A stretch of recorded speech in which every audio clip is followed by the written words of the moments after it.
ما تحاولش تتلفت وانت في الأماكن دي لمصلحتك. دي أخطر الأماكن المسكونة في مصر.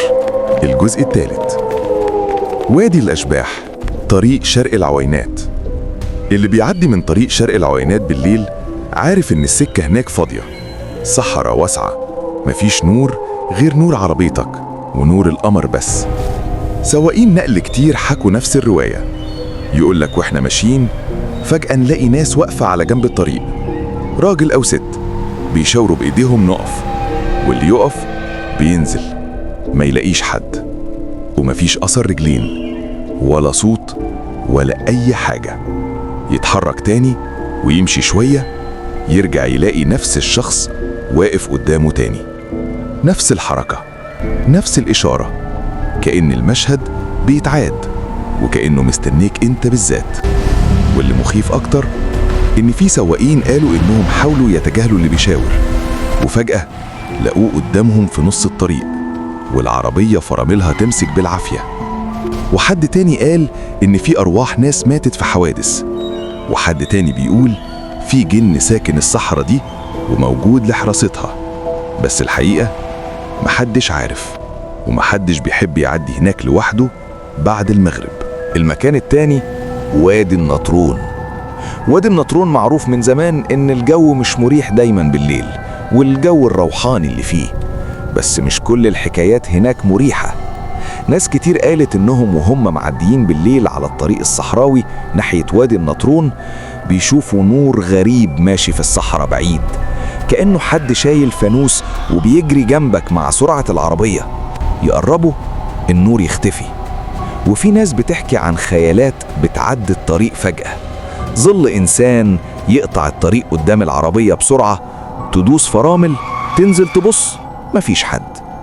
وفي حكاية دايما بتتكرر، صوت حد بيخبط على كبوت العربية وانت ماشي ومفيش حواليك حد خالص.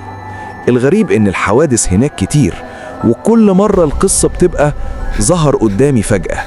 المكان الثالث، الطريق الإقليمي من 15 مايو للعياط. الجزء ده بقى سواقين كتير بيخافوا يحكوا عنه. طريق طويل، مناطق لسه فاضية، بالليل بتبقى ضلمة تقطع القلب. ناس بتحكي إنهم شافوا ست لابسة أبيض واقفة على جنب الطريق وشعرها مغطي وشها، اللي بيقرب منها تختفي، واللي يتجاهلها يلاقيها في المراية ورا ظهره اللحظة وبعدين ولا كأنها كانت موجودة. وفي تسجيلات لكاميرات عربيات بيبان فيها خيال بيجري جنب العربية بسرعة غريبة، أسرع من أي إنسان طبيعي. ناس بتقول إنها روح واحدة اتعرضت لحادث وبقت تظهر تستنجد، وناس تانية بتقول لأ، دي حاجة تانية خالص. أنا مش بثبت الكلام ده، كل دي أقاويل وحكايات اتقالت من ناس حصل لها المواقف دي بالفعل، والعلم عند الله. ممكن تقول دي أوهام، ممكن تقول تعب وسواقة بالليل، وارد جدا.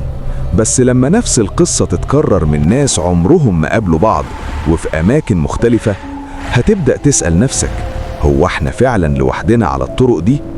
ولو عديت في مكان من دول قبل كده بالليل، قولي في التعليقات شفت ايه، واحكي لنا حصل معاك ايه بالظبط.